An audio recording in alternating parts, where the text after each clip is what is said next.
All right, so get this. We're diving into some pretty uncharted territory today. You know, usually we try to avoid enemies or conflict, Right. but this time we're like completely flipping the script. Interesting. We're going to explore how you can actually use your enemies. Use them for good. Yeah, for good. Okay. Our guide for this deep dive is this really insightful piece by David Adu called Oh, yeah, I've heard of this. How to Use Your Enemies for Good. And I gotta admit, some of this stuff is seriously making me rethink how I approach conflict, like in general. That's a fascinating concept, isn't it? Yeah. It's about taking something we instinctively shy away from, like negativity, Right?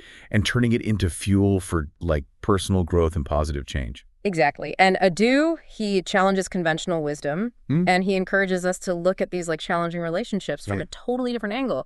He argues that our adversaries, the people who like push our buttons or create obstacles, they can actually be like powerful teachers. Yeah. Yes. And, you know, he argues that different types of adversaries push us to confront different weaknesses. Okay, so how does this work in practice? Because the idea of embracing a challenge from someone who's actively working against me, Right. that's not really intuitive. Right. Our instinct is usually to avoid or fight back. Yeah. But Adu suggests that instead of seeing enemies as like purely negative forces, we can view them as like catalysts for growth. Okay. Think about it like a competitor in business might force you to become more innovative, more strategic. It makes sense. Whereas a critical colleague might push you to like refine your communication skills and become more assertive. So it's like each conflict is a custom-designed workout. Yes. For specific areas of our personal and professional development. Exactly. That's a cool way to look at it.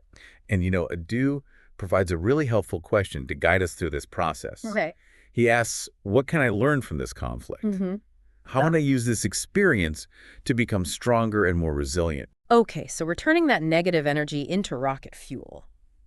Yeah. But I'm already feeling a bit stuck. I mean, it's easy to say embrace the challenge, but how do you actually do that when you're like in the thick of it and you're feeling angry or frustrated? Well, you know, Adu's next point speaks directly to that. Okay. Analyze and reflect. Okay. Which means taking a step back from the emotional turmoil. Right. And really dissecting the situation. Okay. Now, this doesn't mean ignoring your feelings. Right. But it does mean going beyond the surface level. Okay. And trying to understand the why behind your adversary's actions. So instead of just reacting, we're like becoming detectives, Yes. trying to figure out their motives. Exactly. And what's driving their behavior. But how do we do that without getting sucked back into all the emotional drama? Well, Adu provides a framework for analysis. Okay. He suggests first identifying the specific behaviors that are bothering you. Like write them down, be as specific as possible. Okay. Then try to come up with at least 3 possible explanations. 3. Yeah, for those behaviors, these could be related to like their personality, their past experiences, Okay. or even just like a simple misunderstanding of the situation. So we're basically generating hypotheses like scientists in a lab. Yeah. What's the next step? So the next step is to consider which of those explanations is like the most likely based on what you know about the person and the situation. This requires a bit of self-awareness Right. and honesty. Are you bringing any biases to the table? Yeah. Are you attributing malicious intent where there might be none? So we're trying to depersonalize the conflict and see it Yes. from a more objective perspective. That's tough, but I can see how it would be helpful in like finding a way forward. It is. Yeah. And once you have a better understanding of the root cause of the conflict, you can start to address it more effectively. Okay. You might realize that a simple conversation to clear up a misunderstanding is all that's needed. Yeah. Or you might need to set firmer boundaries or adjust your own behavior in some way. This is all making sense. But there's one part I'm still struggling with criticism. Okay. How do we handle criticism from an enemy, especially when it feels personal or unfair? I mean, do we just ignore it? Ignoring it might not be the most productive approach. Okay. Remember, Adu's whole premise is about extracting value from these challenging relationships. Right. He suggests thinking of criticism, even harsh criticism, Right. as potential feedback. Okay, but how do we separate the noise from the valuable nuggets of truth? Yeah. Because let's be real, criticism from an enemy can be brutal. It's hard not to take it personally. It is tough, but Adu provides some specific steps for turning criticism into constructive feedback. Okay. The first is to detach emotionally, Easier said than done. which is obviously easier said Yeah, than done. yeah. But the idea is to try to see the criticism as data, Okay. rather than a personal attack. So we're putting on our scientist hats again. Exactly. Analyzing the information objectively. But how do we actually do that when our emotions are running high? Adu recommends a simple technique. Okay. Write down the criticism verbatim. Verbatim. Yes, this creates a little bit of distance between you and the words, right, allowing you to see them more clearly. Right. Then go through each point. Okay. And ask yourself, is there any truth to this? Even a little bit. So we're not looking for things to agree with, right, but we're trying to identify any potential areas for improvement. Exactly. Even if they're presented in like a harsh or unhelpful way. Adu calls this mining for gold. Mining for gold. Yeah, it's about sifting through the dirt to find those valuable nuggets of truth that can help you grow, and you might be surprised by what you discover. This is really making me think about some past conflicts in a whole new light. I can definitely see how I could have handled those situations differently, maybe even extracted some valuable lessons from the criticism. That's the power of reframing our perspective. Yeah. It's about seeing these challenging relationships not as roadblocks, right, but as detours that can ultimately lead us to a better destination. I'm ready to explore more of these detours. Shall we continue our journey into Adu's strategies? Let's do it. Welcome back. I'm eager to continue unpacking David Adu's strategies for turning negativity into an advantage. Me too. We've already unearthed some seriously valuable insights. Yeah? You know, it's funny. I used to think of criticism as something to be avoided at all costs. Right. But now I'm starting to see it as a potential tool for growth, even when it comes from someone I consider an adversary. That's a great example of how Adu's work challenges us to shift our perspectives. Yeah. And speaking of shifting perspectives, his next point focuses on a concept that might seem kind of counterintuitive at first. Okay. Motivation and support. Okay, motivation, I get, the whole I'll prove them wrong kind of thing. Right. But how does support fit into this? Yeah. I mean, are we supposed to be learning how to handle these conflicts on our own? Well, that's where Adu's approach differs from the typical go-it-alone mentality. He emphasizes that having a strong support system is essential when dealing with adversaries. He argues that friends, colleagues, mentors, those who genuinely believe in you, can provide a buffer against the negativity and help you maintain a positive mindset. That makes sense. It's like having a team of cheerleaders in your corner, reminding you of your strength and worth when you're feeling bombarded by all the negativity. Exactly. It's hard to stay objective when you're in the midst of a conflict, and having that outside perspective can be incredibly grounding. Your support system can offer encouragement, validation, and even practical advice. They can help you see the situation more clearly, identify blind spots, right, and come up with solutions you might not have considered on your own. I'm thinking back to a time when I was dealing with a particularly difficult colleague. I felt so isolated and drained by the constant negativity. If I had reached out to my support system, I probably could have navigated that situation with a lot more grace and resilience. That's a perfect example of how having that support network can make all the difference. Yeah. Adu actually suggests that you proactively cultivate your support system before conflicts arise. So it's like building an emotional fortress ready to withstand any attacks.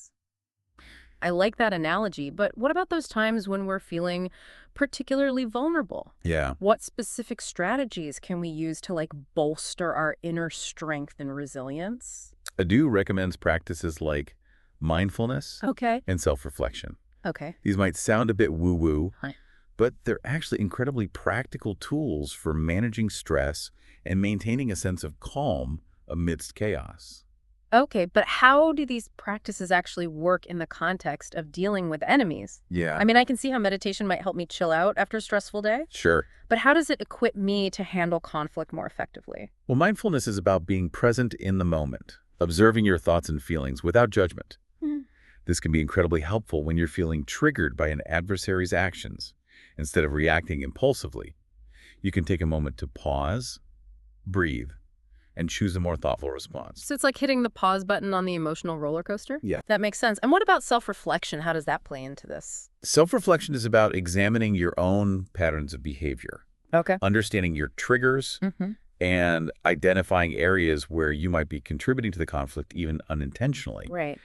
It's about taking ownership of your part in the dynamic. This is making me realize that I often fall into the trap of playing the victim when I'm dealing with difficult people. Yeah. I get so caught up in their behavior that I forget to look at my own role in this situation.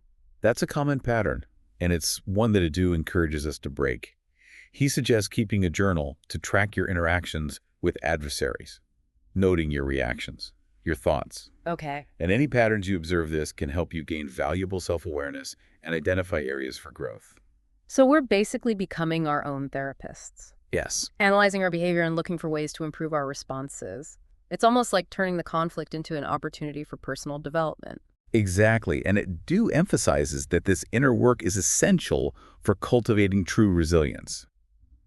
He argues that the more self-aware you are, the less reactive you'll be to external negativity. Well, this is all starting to click for me. We're building up our inner strength so that we're less susceptible to the slings and arrows of our adversaries. Exactly. But Adu also talks about this concept of empathy, Yes. which seems like a pretty tall order when you're dealing with someone you consider an enemy. It is a challenging concept, and it's one that often sparks debate.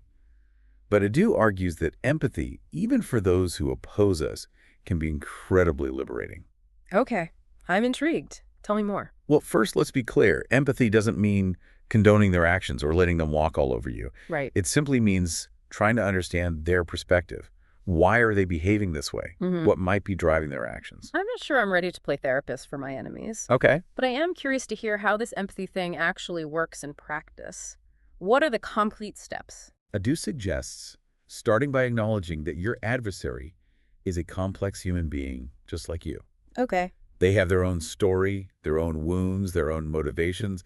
Then try to imagine the situation from their point of view. Okay. What might they be seeing or feeling that you're not aware of? So it's like stepping into their shoes, trying to see the world through their lens. But what if they're just plain wrong? What if their perspective is based on, like, misinformation or faulty logic? Even then, Adu argues there's value in understanding their thought process. Okay. It can help you anticipate their actions, communicate more effectively, Right. and potentially even find common ground. This is blowing my mind a little bit. I'm starting to see how this whole enemies for good thing is less about changing them and more about changing ourselves, about how we perceive and respond to conflict. That's a brilliant insight, and it leads us to Adu's next point, Okay. which focuses on the strategic advantages of having enemies. Strategic advantages. This is getting more and more intriguing. I'm ready to delve deeper into this, shall we? Welcome back to our deep dive. You know, I got to admit, when we started this exploration, I was a bit skeptical. Yeah. But now, after delving into all of Adu's strategies, Right. I'm seeing conflict in a whole new light. It's amazing how a shift in perspective can completely change our understanding of something, isn't it? Absolutely. We've talked about embracing challenges, dissecting motivations, and even cultivating empathy. Right. For those who oppose us. But I'm really curious to hear more about this idea of strategic advantages. Okay. How can enemies actually benefit us in a tangible way? Well, Adu argues that enemies can make us stronger and more effective, both personally and professionally. He points out that they often force us to become more strategic and innovative. Okay. Think about it. When you're facing competition, you have to up your game. You have to think outside the box, come up with new ideas, right, and find ways to stay ahead of the curve. So in a way, enemies keep us on our toes. Yeah. They prevent us from becoming complacent. Exactly. It's like they're constantly pushing us to evolve and improve. I'm starting to see how this could apply in business, for example. Absolutely. Adu actually uses the example of competitive analysis in the business world. Oh, yeah. Companies routinely study their competitors to understand their strengths, weaknesses, and strategies. Right. This information can then be used to refine their own products, marketing, and overall approach. That's a great example. It's like using your enemy playbook to improve your own game. It's almost like they're doing some of the work for you. Exactly. Yeah. And Adu argues that this principle can be applied in all areas of life. For example, if you're dealing with a difficult colleague, instead of getting caught up in their negativity, you can try to understand their tactics. What are they doing that's effective, even if it's in a way you don't approve of? Right. Can you learn anything from their approach, even if you adapt it to fit your own ethical framework? That's a really interesting way to look at it. It's like turning their negativity into a source of inspiration, a way to find new solutions and strategies. Precisely. And Adu argues that this kind of strategic thinking can ultimately lead to greater success. He points out that many successful people throughout history have faced significant opposition. They've had enemies who doubted them, criticized them, and even tried to sabotage their efforts. Right. But instead of letting that negativity defeat them, they used it as fuel to propel them forward. I'm thinking about some of the great innovators and change makers we admire, many of them faced incredible adversity. Yes. They had powerful enemies who tried to stop them, but they persevered. And in many cases, that opposition only made them stronger and more determined. That's a great observation. Adu argues that conflict, when approached with the right mindset, can actually be a catalyst for greatness. Wow. It can push us to achieve things we might not have thought possible. This is also inspiring, but I do have one question that keeps nagging at me. Adu talks a lot about turning negativity into an advantage, but what about the emotional toll? Dealing with conflict, especially with those who genuinely want to harm us, can be incredibly draining. How do we protect ourselves from that emotional burnout?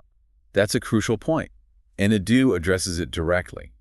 He emphasizes the importance of self-care. Oh, okay. He argues that when you're engaged in conflict, it's more important than ever to prioritize your own well-being. Right. This means setting boundaries, taking breaks when you need them, and engaging in activities that nourish your mind, body, and spirit. So it's not about becoming a robot immune to all emotional impact. It's about recognizing that we need to replenish our own reserves if we're going to effectively navigate these challenges. Exactly.